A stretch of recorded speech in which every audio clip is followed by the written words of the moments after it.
Have you ever wondered what it would be like to hit the slopes and go skiing in Italy? Join us as we discover the best Italian ski resorts, insider tips on renting gear, and the unique cultural experiences awaiting you in the Italian Alps and beyond on episode 252 of the Untold Italy podcast.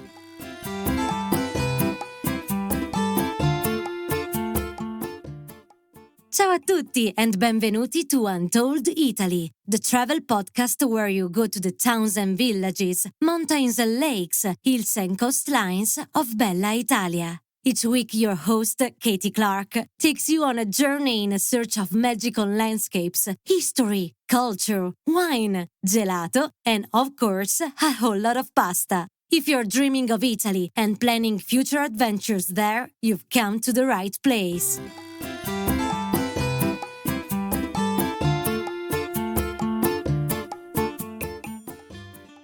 Ciao, buongiorno everyone. Here we are almost at the end of the year of 2024 and ready to head into winter for many of you.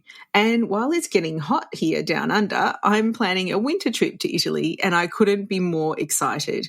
We're heading to the Dolomites to check out the scene in winter and hopefully do some skiing and snow sports in one of the world's most spectacular alpine landscapes. But it's confession time.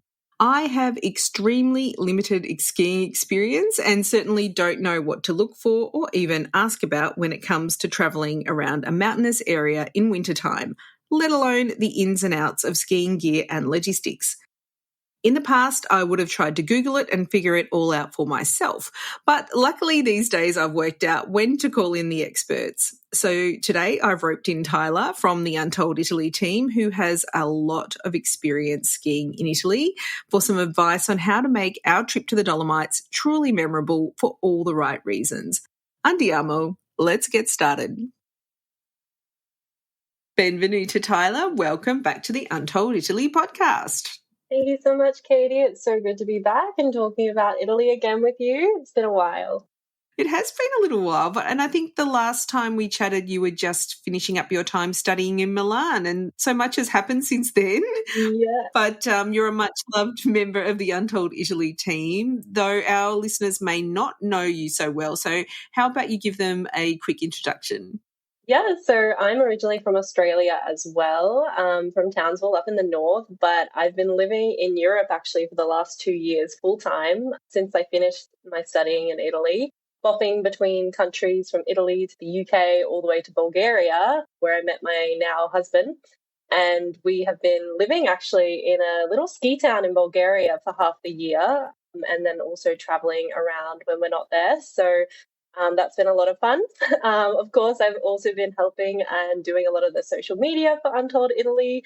So I'm usually behind the screen, answering all your messages and comments.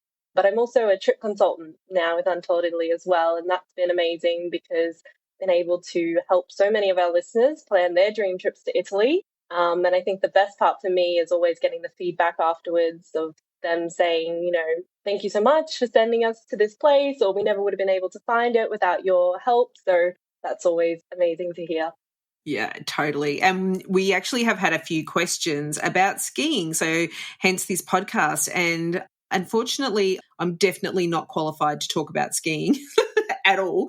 And you definitely are. So maybe if you can share a little bit about what your experience skiing in general and in Italy is. I actually learned to ski in the Dolomites in Italy. If you know anything about the north of Australia, we do not have any snow. So I didn't see snow until I was 16 for the first time, and that was quite incredible. And then I started skiing in the Dolomites. I was living with an Italian family at the time who had a house up there, and every weekend we would go up there and I would get better at skiing. But I think just that little taste of it kind of made me fall in love with the idea of going skiing in the mountains in the winter each year. Things like mulled wine and chestnuts, little Christmas markets, cozy mountain vibes. I definitely fell in love with that, so much so that I continued to go skiing in Switzerland and in Japan twice now, which has been amazing as well. Very different. There's a lot of differences between European and skiing in Japan. And now I live in a ski town in Bulgaria. So there's definitely an obsession with skiing that's kind of taken a hold. And I love it. I love it so much. Tyler, you were telling me earlier that you had a baptism by fire when you took to the slopes for the first time. And I think it's like for us Australians, we do have some ski fields here in Australia, but nothing like you have in the United States or, in Europe or other places. And so why don't you tell everyone how you learned to ski? Basically, it was ski or die, essentially. So I was on the mountain with skis strapped on, and basically I had to get down. It wasn't really choice. The people that I was skiing with, they skied all the time. And so it was just, assumed that I would go with them. And so that's when I really had to kind of get into it. And naturally, I'm a very risk averse person. I don't drive fast. I don't like crazy roller coasters. So for me to be on essentially skates just going straight down an icy mountain slope, it seems very much out of character for me. But there is something about the adrenaline rush. And I think because being outside in the fresh mountain air and everything, it's just such a exhilarating experience that it kind of gets under your skin and you just want to keep doing it, which is clearly what's happened for me. Amazing. Yeah, I was saying before that I'm probably, at my stage of life, I think my skiing days are over, and I think I'll stick to enjoying the atmosphere and the après-ski vibes, but I have done a little bit of cross-country skiing, which I think would be amazing to do up on Alpe d'Huez, for example. I'm sure there's plenty of runs for that, and we will be up there later this year, so I'm going to go check it out. Maybe, Tyler, if you could give us an overview of some of the various ski regions that they have in Italy, because there's quite a lot, and I think people would sort of realise that the Dolomites are, probably the most famous ones, but there's more options actually in Italy than you might think. Yeah, so actually I did a little quick Google before coming on here, and there's actually, nearly 300 recognised ski resorts in Italy. That is a lot of ski resorts to choose from if you're trying to plan your trip. And of those 300, 200 of them are in the Alps. So, and the Alps goes all the way from the Dolomites on the kind of northeastern side, under Switzerland, above Milan, all the way over to the west, where you have the Piedmont French border. So it's a very vast area. And depending on where you choose to go, you're going to have slightly different experiences. The Dolomites has that very German influence versus if you go over to Piedmont and the area of Aosta, which is another very famous ski region, it has more of a French influence. So in terms of the architecture, the food that you'll find in those areas whilst you're skiing around, it's very, very different. Another interesting fact is of the 20 regions in Italy, 19 have ski resorts. The only one that doesn't is Puglia, which I think is quite cool. Yeah, a lot of variety, a lot of places that you can choose from. And depending on the kind of holiday and the kind of ski trip that you're looking for, you might be drawn to one over the other. Because I think people forget there's this big mountain range that goes right through the middle of Italy, which is the Apennines.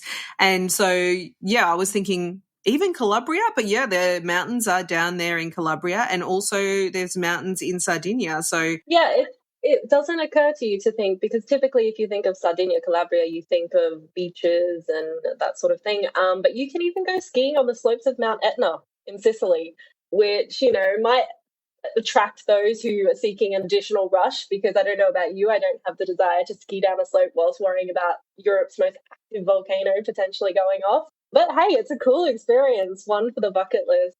There's also lots of beautiful resorts scattered across Tuscany and in Abruzzo as well. And these resorts typically are where a lot of Italians will go, especially if they're just going for a weekend, if they're based in Florence or further south in Naples and they want to go skiing. It's a lot easier to get to these areas than to get to the Alps. When I was living in Florence and we were going to the Dolomites every weekend, it was a 4 to 5 hour drive each way. So something to take into consideration.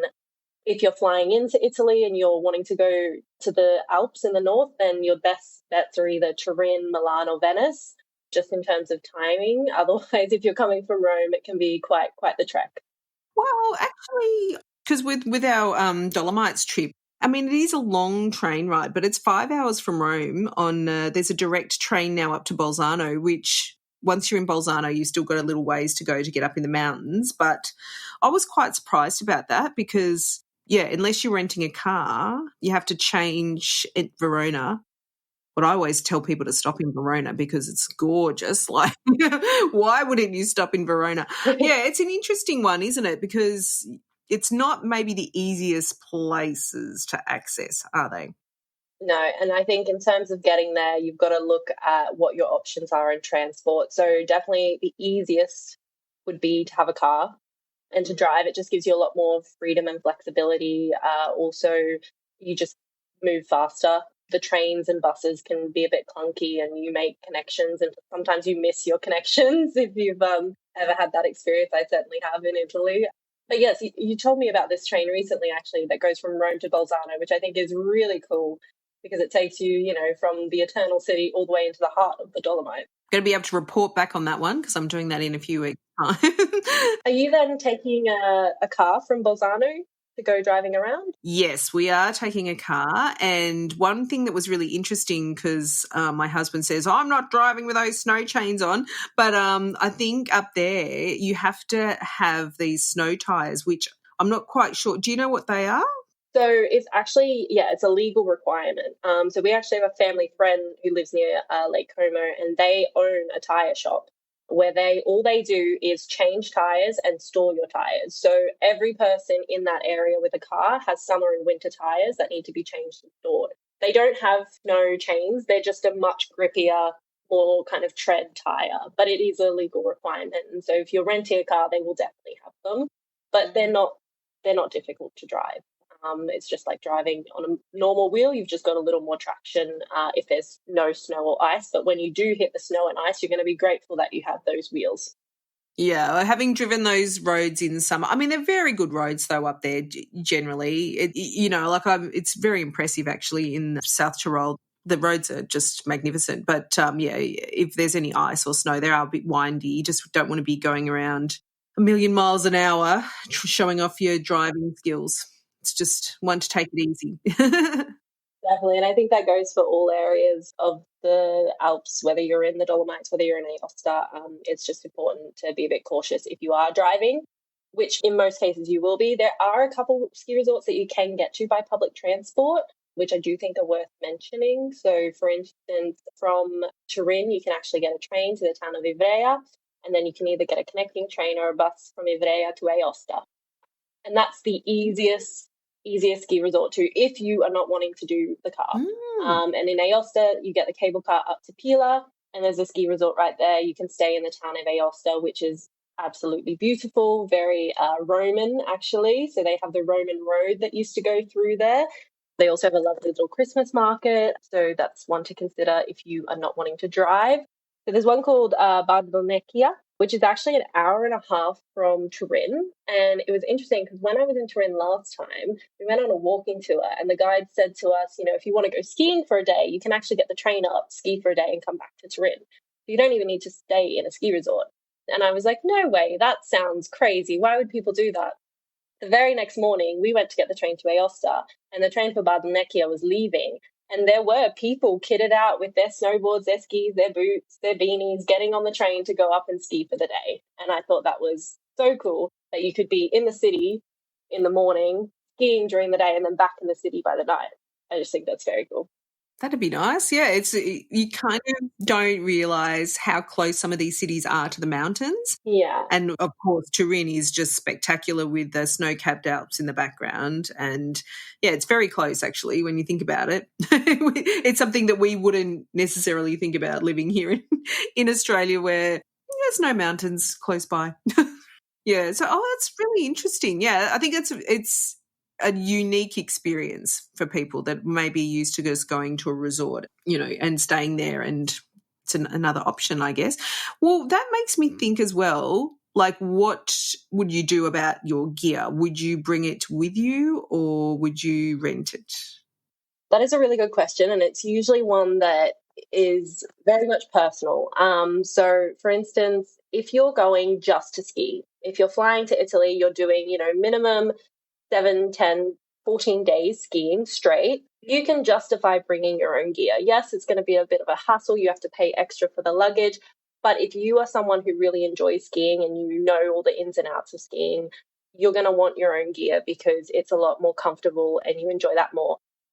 if you're someone who's just going to try skiing, or even if you're someone who is, a proficient skier but is only doing a few days, maybe 3 or 4 days, amidst a much larger trip through Italy or Europe, maybe you're going on to Venice or to Florence afterwards, it's not really worth bringing your gear because you have to store it, you have to take it everywhere with you. It's just a bit of a hassle. So I think it's a decision of, are you there to ski, or is it just a smaller part of a bigger trip? And if you didn't have a car, I think, you definitely need to rent. Yeah, that is another thing. If you're going to be renting and taking gear and traveling between different ski resorts within a region, you definitely need a car for that, just for a storage box essentially. But the good thing is that in terms of renting gear, every single ski town has between 2, 3, depending how big, maybe 4 or 5 rental shops. And a lot of them, not all of them, but a lot of them you can actually contact online. So they have websites. So if you choose your ski resort, go into Google Maps and search for ski rental, it'll pop up with a few different options. A lot of them you can either contact via WhatsApp, or sometimes you can even reserve your gear in advance through their websites, which is really good.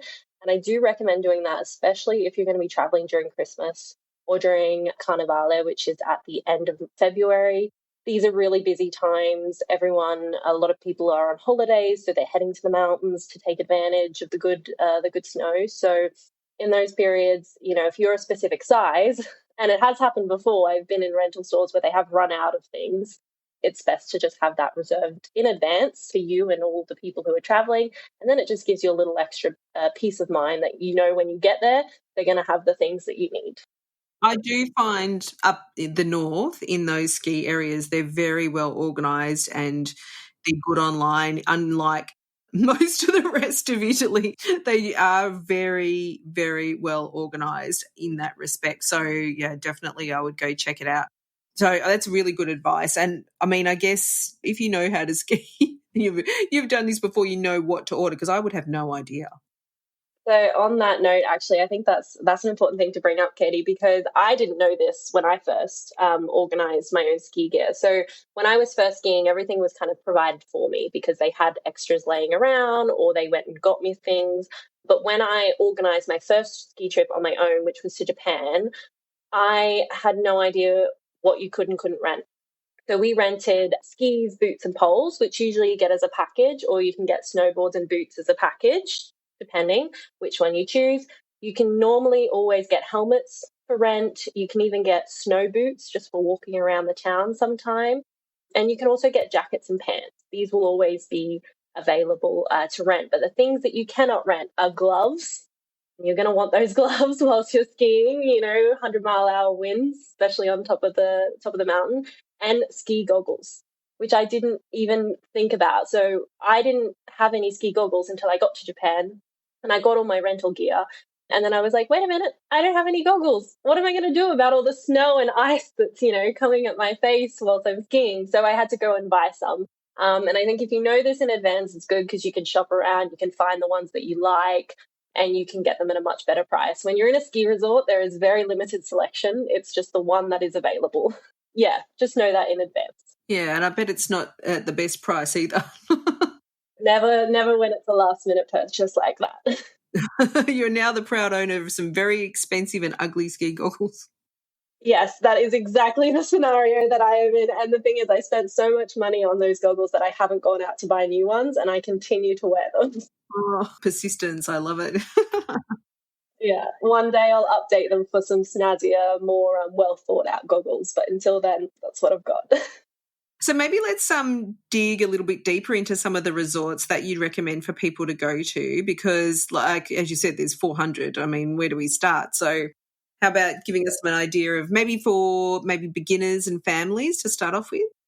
Yeah, no worries. So maybe we'll start off in the Dolomites and go around towards Aosta on the other side of the country. But basically in the Dolomites, you've got this thing called Dolomite Super Ski. So that gives you access to 12 resorts, all of varying different levels. And if that's something you want to do, go for it. It's really good value if you want to get to see a lot of the different resorts. Otherwise, if you're looking for some more family-friendly ones, Madonna di Campiglio is a really good one. They're mostly blue and a few red slopes. And actually, should probably explain the color system because I know in the US it's slightly different. So in Europe, blue is the easiest. and then red is medium, and black is most difficult. And then we do have a color called orange, and that is just forget about it and walk away. Unless you are a pro competitive skier or a little bit crazy, don't go on the orange slopes. They are crazy. There's not too many around Europe, but they do pop up every now and then. Whereas I believe in the US, blue, the easiest slope, is usually a green. So when Americans come to Europe and try to ski and they don't see any green slopes, there's a bit of panic of where are the easy ones? Relax, the blue is green, basically.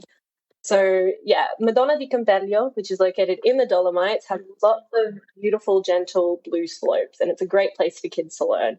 Also, Val di Fassa is another good option for families.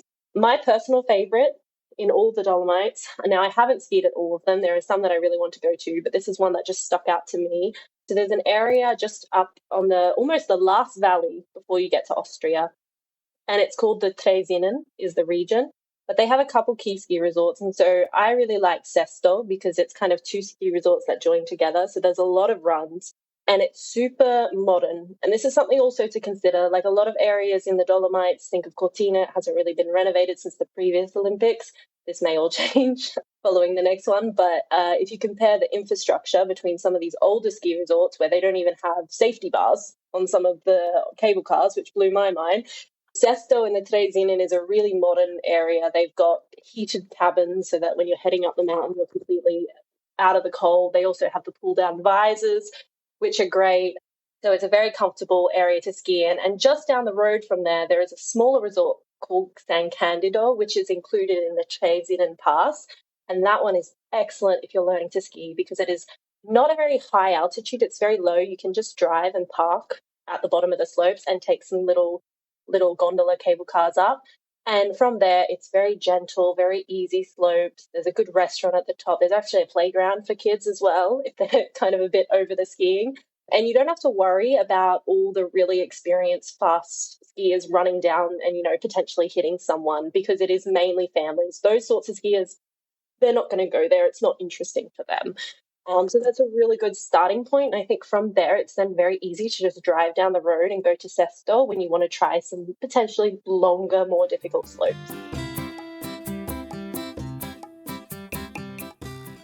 Have you ever dreamed of a private luxury Italian escape? Take a classic trip to Italy with everything taken care of in 5-star luxury style with Joe Banana Italy. From the moment you arrive, you won't need to worry about a thing. Simply relax, enjoy the sights of Bella Italia, from the enchanting canals of Venice to the ancient wonders of Rome, and let Joe Banana Italy give you the Italian vacation you've been dreaming of. To learn more, visit their website at untolditaly.com/Joe Banana. That's untolditaly.com/JoeBanana for Joe Banana.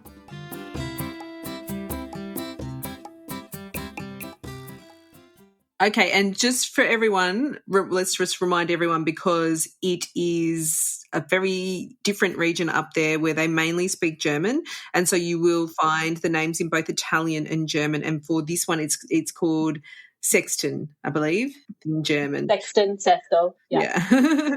Yeah, okay, all right. We might go check that one out because we're going to kind of be not really. We're probably a bit over the other side, more bricks and... I think Madonna di Campeggio might be a better option for you guys. Okay. Yeah, otherwise, moving across, so as you kind of go from the Dolomites towards the west, right up actually kind of nestled between still in Italy, but nestled between Austria and Switzerland, there's an area with a few ski resorts and very famous for wellness and thermal spas, which I know you love, Katy. Here you have the ski towns of Bormio and Livigno, both super lovely, actually almost exactly in line with St. Moritz. They both have snow parks, they have fun parks for kids, they have special kids areas. So they're also quite family friendly. And also Bormio itself is a beautiful medieval town and, with cobblestone lanes and gorgeous buildings and lots of cute little shops. So if you're looking for a nice mix between pretty town and some good slopes on offer that the whole family can enjoy, that's a good area to head to. As I mentioned, they also do wellness. So they have two big historic Roman spa centers in the city where you can go and sit and enjoy the heated waters, which I think after a day of skiing is the best way to recover. So that's one definitely to consider. Then moving further across all the way to the other side in the very northwest of Italy, you've got Aosta, which I mentioned before. And so the Val d'Aosta is actually an entire region, which I think a lot of people forget about because it is tucked away in that little corner. But it's very beautiful. It's all mountainous and it is very, very French. It's a great place to go if you want the mix of French pastries and Italian coffee. It's kind of where they meet in the middle. And they have a few really lovely resorts there as well. A little bit more difficult, not so family friendly, but if you're more towards that intermediate level, then you could definitely go to these ones. So there's the resort of Coimea, super famous, super luxurious, breathtaking views. It's actually at the foot of Mount Blanc, so the tallest mountain in all of Europe. So that's a really, really special one to go to. Very popular with kind of the Milanese affluent crowd. You've also got Cervina, which I discovered yesterday is not pronounced with a ch, but if you see it, it looks like Cervina, but it's Cervina. And it's a ski resort which is right on the Swiss border, and it's actually on the back side of the Matterhorn. So with this ski resort, you can actually get a pass which will allow you to ski around there, plus go up and over and into Zermatt. So you can ski in 2 countries in one day, which I think is really, really cool. And that's also something, the whole Val d'Aosta has a pass, which gives you access to all 24 of its resorts, plus the map. So if you're staying for a longer period and you want to go to a whole bunch of different resorts, then that's also a really good option. Otherwise, the last one that I'll kind of mention is down on the border between Piedmont and France. You've got a place called Cespire. This is also a really good option for beginners. There's a lot of kids' areas and gentle slopes to start with, and then it's also got much more difficult ones further up if you want to kind of, I guess, get more confident sooner, because this is where they did host the Olympics, the Turin Winter Olympics. They held a lot of their events here. And it was actually one of the world's first purpose-designed ski resorts. And it was designed by Giovanni Agnelli, who was one of the former heads or CEOs of Fiat. So everything is very much designed with intention. It's not kind of like random because of the way that the mountain's built. So that's a unique experience and, again, really good for families. What about up on Alpe d'Huez? Because you've got a few options.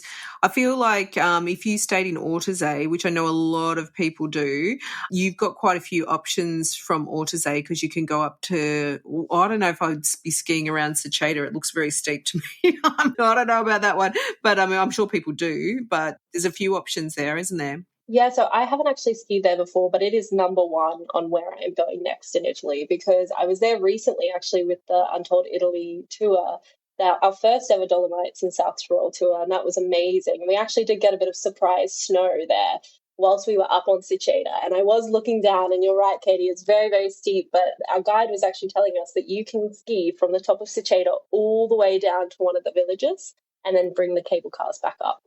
I think Orthez is a fantastic base for that because you do have Seceda, you've got Alpe d'Huez, and I think a couple of other little ski resorts around which look fabulous as well. And I think that there's probably options for different levels of experience around there as well, because I'm pretty sure in Alpe d'Huez you'd be able to do cross-country skiing for sure, I would say. I actually got the map recently when I was there and I had a look at it, and it looked like there was a good variety of options.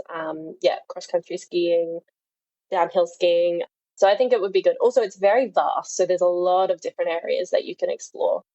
I want to take a moment to kind of appreciate the whole concept of rifugio, because they are not just wonderful in the summertime, they are also very much enjoyed and necessary, I think, in the winter. So a rifugio is like a little hut on top of the mountain where they usually serve drinks and food, super cozy, always decorated with little mountain trinkets, and it's very, very lovely. So I experienced this the first time when I went skiing in Switzerland and then again in Italy, and I just thought this was normal. So imagine my disappointment when I went skiing in Japan and I was like, where's the rifugio? They have little restaurants, but they're a lot more kind of like industrial, like canteen style, not like the cute little huts that you go into and you're not going to get, a pizza and a pasta and that sort of thing.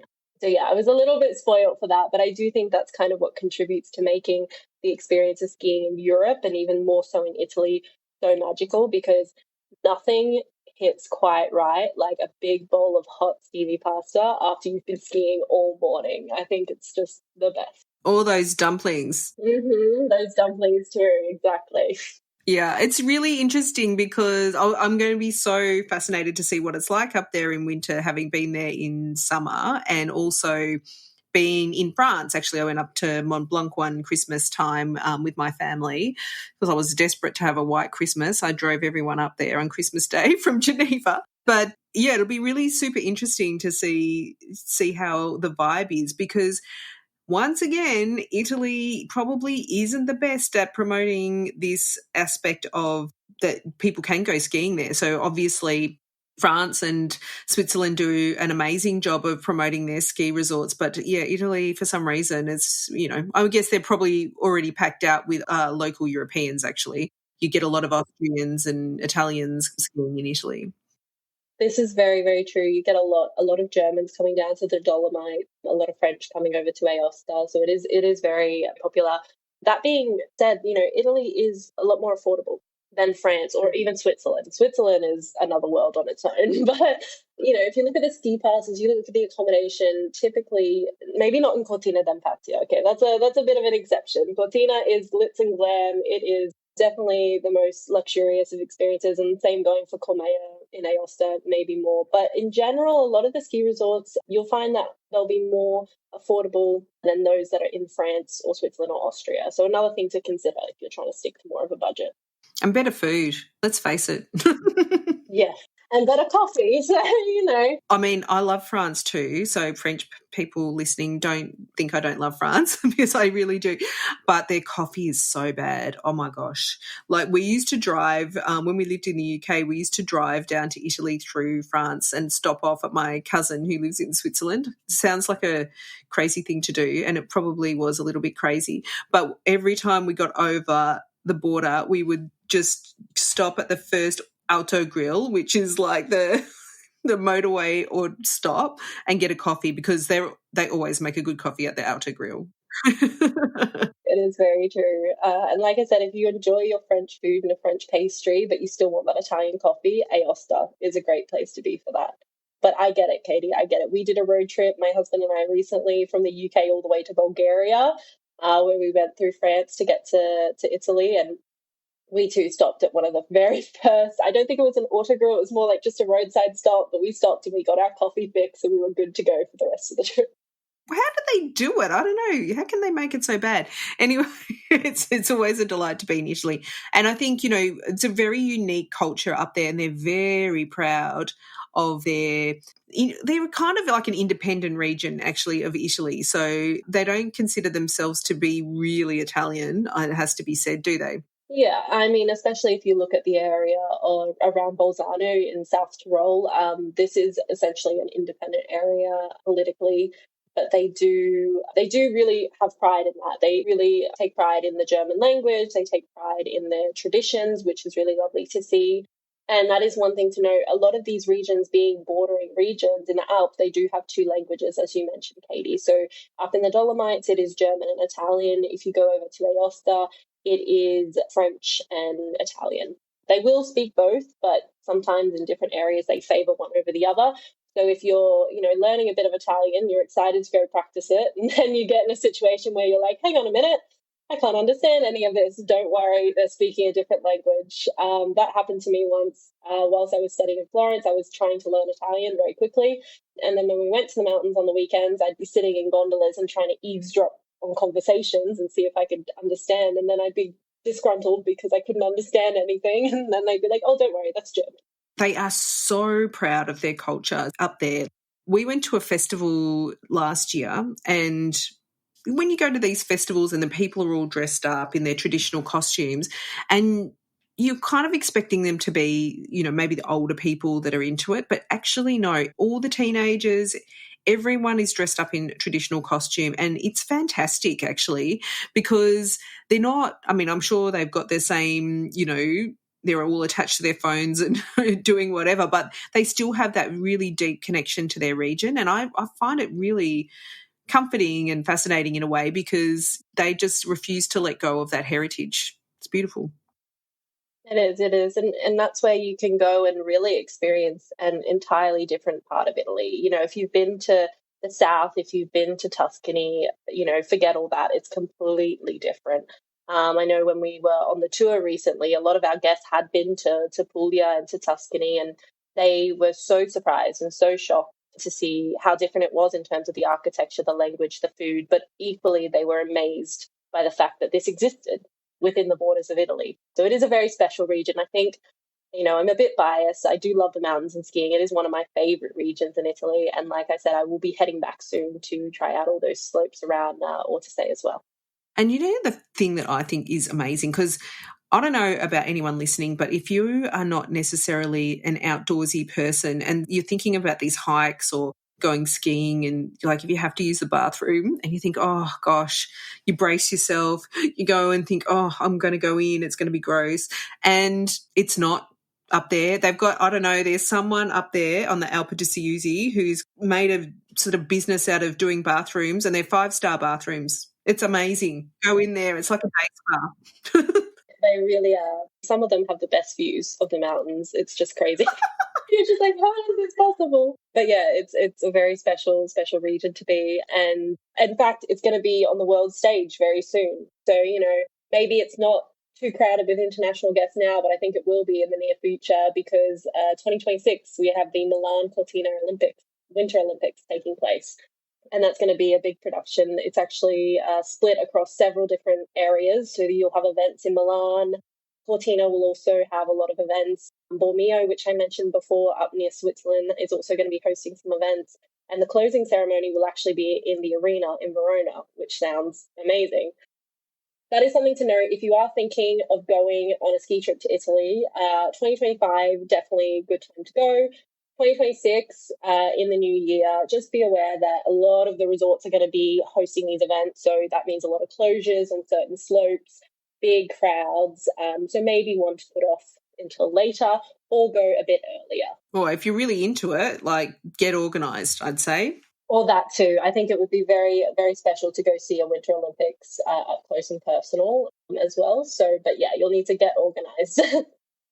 Yeah, exactly. Now, for those of us who are more on the après-ski side of things, like me, what activities, you mentioned there's the thermal bars in Bormio, which sound gorgeous, and I know they have some in Murano as well. But what sort of things can people expect at some of these resorts that might be a little bit different to what happens in other places? Yeah, so, depending on the size of the resort, of course, you're going to have different things on offer. Bigger ones will usually have an ice skating rink if that's something you're into. If you don't enjoy skiing, maybe it's too fast, too adrenaline inducing, you can also do snowshoeing, where you get to walk and hike through the snow, which is really lovely, actually. You get, especially on a sunshine day when the snow is all sparkly, that's a really lovely way to explore and experience the mountains without the skiing. There's also different areas that you can go and do tubing or tobogganing or things like that.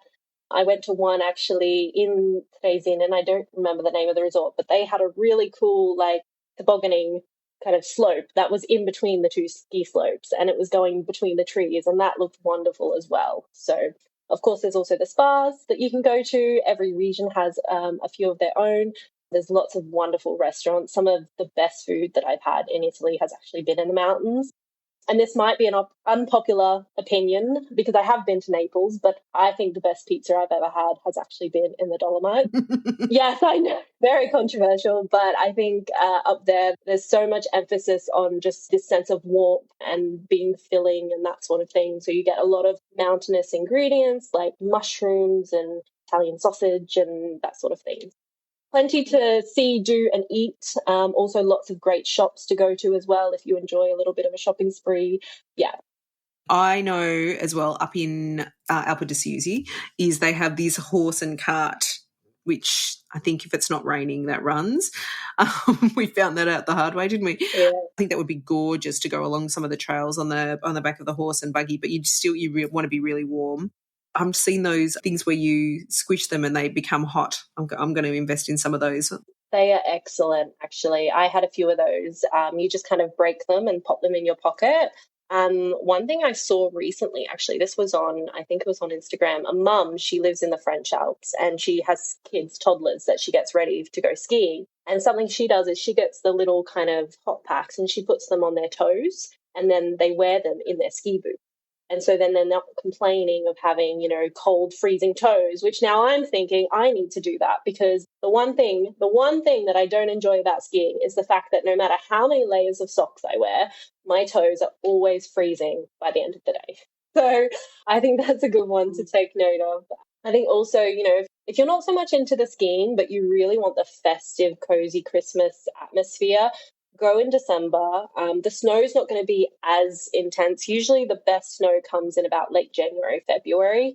So if you're a powder person and you want to go ski a lot of snow, then that's a better time. But if you want cozy Christmas, mulled wine and chestnut in a little alpine village, December is great. And the amazing thing I think about Italy is that the Christmas markets always go till the 6th of January. In a lot of places, they close before even Christmas. But here you get that extended period of time that takes you all the way to the 6th of January if you want to see some Christmas markets and enjoy the festive cheer. I can't wait to go check it out for myself, and I might chuck the kids down a few slopes, but I will be taking photos for everyone. Tyla, that's been just amazing. Like, it's so interesting to hear this different part of traveling in Italy, and that's really what makes Italy so special. So you can go in the summertime and be lounging on the beach wherever, or in Puglia or wherever you want to go, and you can also be up in a mountain or in a famous city. There's so many different options in Italy, and I think that's the diversity that I think we all love, really. So you can do something different whichever time of year you go, or whatever place you want to go to even. Yeah, I agree with you. And I think that's why it's so easy to keep planning more and more trips to Italy, because each time it's going to be different. You're going to experience something different, eat something different. And I absolutely agree with you. Just the diversity of travel in Italy, it makes it all the more special and memorable. Yeah, amazing.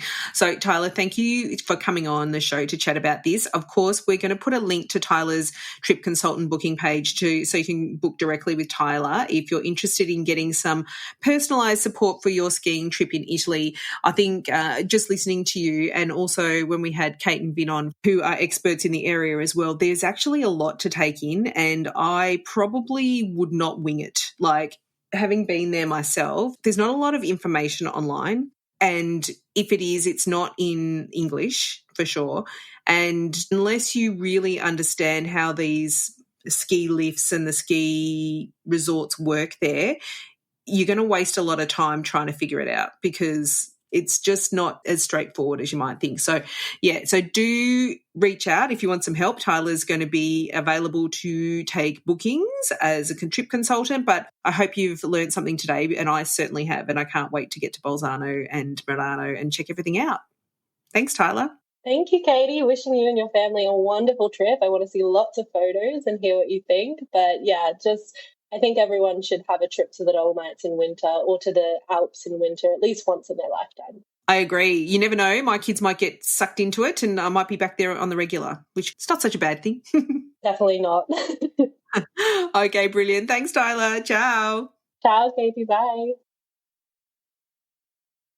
Hooray, I can't wait to go skiing in Italy now, and I have to say I'm much more confident about this trip now that I've chatted at length to Tyla. And there is a lot more to learn than what we were able to cover on this episode. For example, there's a lot of different types of accommodation available, which can be a bit baffling in itself.